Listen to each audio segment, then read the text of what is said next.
आ गया है एक नए अंदाज में स्टार सिटी भारत।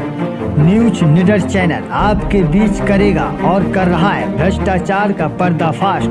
देखते रहिए सूरज दास के साथ स्टार सिटी भारत।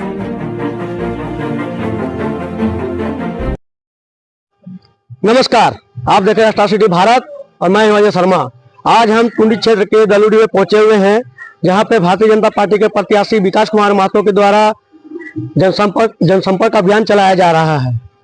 ऐसे तो टुंडी सीट काफी हॉट सीट माना जाता है और यहाँ पे सभी प्रत्याशियों ने अपना अपना जोर लगाया है। अभी मौजूदा जो विधायक यहाँ पे है मोहतरम महतो जी, उनका भी दौरा 1-2 दिन के अंदर होने वाला है, ऐसी सूचना मिली है।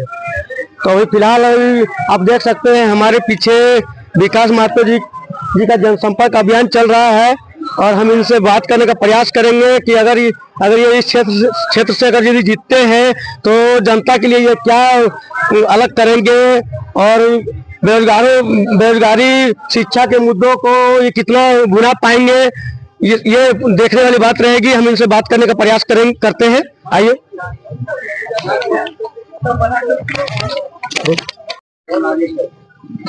सर जी, सबसे पहले हमारे चैनल में आपका स्वागत है। आशीर्वाद दिया, आशीर्वाद का सबसे पहले हमारे चैनल में आपका स्वागत है जी। आपको भी बहुत बहुत जोहार।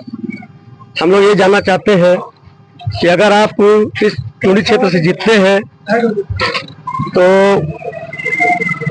बेरोजगारों के लिए आपकी क्या योजना है?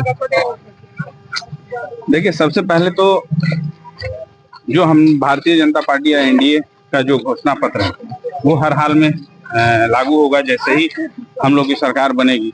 और टुंडी के लेके बहुत सारी संभावनाएं हैं, बहुत सारी योजनाएं हैं, क्योंकि 15 साल जिसने शासन किया है उन्होंने कहीं पे किसी प्रकार का कोई भी कार्य विकास का आपको नहीं नजर आएगा।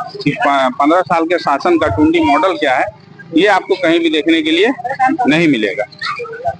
सरकारी स्कूलों की अवस्था आप देख रहे होंगे, विगत कई वर्षों से सरकारी स्कूलों की अवस्था जस की तस है, उसके बारे में आप क्या कहना चाहते हैं? सरकारी स्कूल नहीं, कोई भी चीज, आप स्वास्थ्य है, शिक्षा है, आप युवाओं का जो पलायन है, तो उन सब चीजों पे कहाँ कार्य हुआ। आज के डेट में स्कूल तो है लेकिन शिक्षक कहीं नहीं है, अस्पताल हैं तो कहीं डॉक्टर नहीं बैठ रहे हैं, और जो हमारे यहाँ के युवा जो पलायन कर रहे हैं उसके लेकर कहीं कोई कार्य सरकार ने नहीं किया। और दूसरी तरफ आप माननीय विधायक जी का देखिए तो हमको लगता है 15 साल के जो उनका शासन काल रहा है, जिस उम्मीद से उनको जनता ने चुना था, तो उन्होंने सिर्फ अपना और अपना त्वरित विकास किया है। टुंडी आज के डेट में वही है, टुंडी का कहीं पर भी कोई विकास का कार्य आपको नहीं मिलेगा। आप जाइएगा तो माननीय विधायक का आपको BEd college, engineering college, polytechnic college सब मिलेगा, लेकिन वो सरकारी भी हो सकता था। जैसे टुंडी की जो यहाँ के जो बच्चे हैं वो मुफ्त में पढ़ाई करते, मुफ्त में उनको शिक्षा मिलती, तो ऐसा कोई भी योजना उनका रहा नहीं। मैया सम्मान योजना को आप किस तरह देखते हैं? देखिए, आपको सबसे पहले जानना होगा कि जब सरकार पिछले चुनाव लड़ रही थी तो इन्होंने कहा था कि हम 72,000 रुपये साल के देंगे, और 60 महीने हो गए। 60 महीने में 2 महीने उन्होंने राशि दी, वो भी चुनावों के समय। इससे पहले कोई उनका ये नहीं था। और आप मैया सम्मान योजना की बात करते हैं, जो हमारे वृद्ध लोग थे और जो विकलांग थे, जो विधवा महिलाएं हैं, माताएं हैं हमारी, उनका जो 6 माह से राशि रुका हुआ है, उनको जो राशि नहीं मिल रही है, इस पे आप माननीय विधायक जी को पूछिए, सरकार के मंत्रियों को पूछिए तो उस पे उनका क्या कहना है कि आप तो एक तरफ 1,000 का प्रलोभन दे रहे हैं, और हम लोगों का क्या है कि गोगो दीदी योजना जब से आया तब सरकार जो है ये मान के चलिए कि उन्होंने तत्काल लास्ट कैबिनेट में उसको 2500 कर दिया। तो उनको अगर राशि देने का ही इच्छा था तो इससे पहले भी वो राशि दे सकते थे। तो मैया सम्मान योजना का कहीं कोई ये है नहीं। और टुंडी का बेटा पहली बार दशकों बाद टुंडी का बेटा को प्रतिनिधित्व करने का मौका भारतीय जनता पार्टी ने दिया है। तो भारतीय जनता पार्टी तो सभी लोग धन्यवाद आभार करते हैं और इस टुंडी में परिवर्तन को तैयार बना रही है।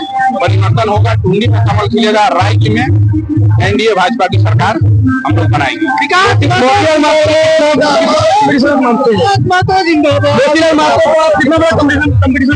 देखिए, कंपटीशन किसी से नहीं, टुंडी का बेटा चुनाव लड़ रहा है तो टुंडी की हर एक माँ, हर एक अभिभावक हर एक भाई हर एक बहन चुनाव लड़ रही है। अकेला विकास महतो चुनाव नहीं लड़ रहा है, पूरा टुंडी की आम जनता जनमानस चुनाव लड़ रही है।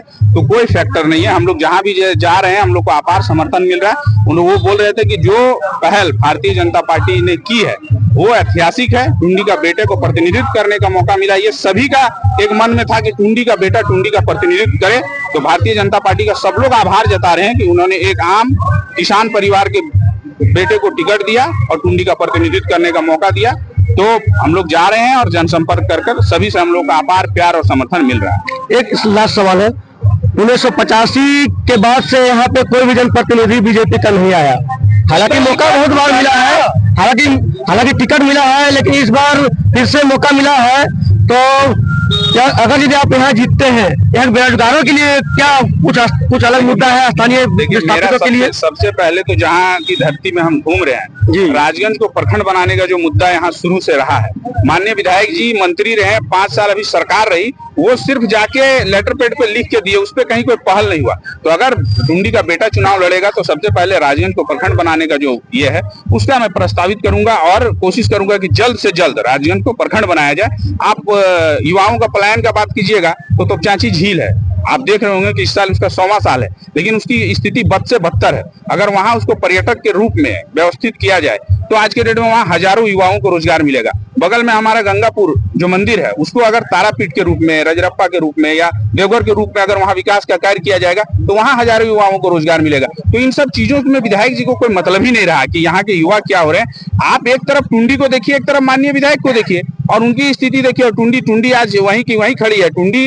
के सबसे बड़ा दुर्भाग्य का बात यह है कि आज टुंडी की जनमानस वोट बहिष्कार की बात कर देती है कि भाई हमारे गांव तक अगर सड़क नहीं पहुंची है और हम वोट बहिष्कार करेंगे। तो माननीय विधायक को तो चुनाव लड़ना ही नहीं चाहिए। 15 साल के शासन में अगर आप गांवों तक सड़क नहीं पहुंच पाए तो आपका विकास का पैमाना क्या है, ये माननीय विधायक जी से पूछिए। और मेरा सवाल सीधा सीधी है कि 15 साल का वो रिपोर्ट कार्ड पेश करें कि 15 साल जो आपने शासन किया है तो आपने क्या किया है टुंडी के लिए, टुंडी का क्या मॉडल आपने बनाया है, तो किस मुद्दे पे आपको लोग वोट करेंगे। कि आप वोट मांगने अगर जा रहे हैं तो उसका मुद्दा क्या है। 15 साल में आपने कुछ नहीं किया। यहाँ के युवा बेरोजगार है, यहाँ के आम जनमानस का हाल बेहाल है। आज सड़कों की स्थिति हो, अस्पताल की स्थिति हो, शिक्षक की, स्कूलों में अगर शिक्षक की व्यवस्था नहीं है।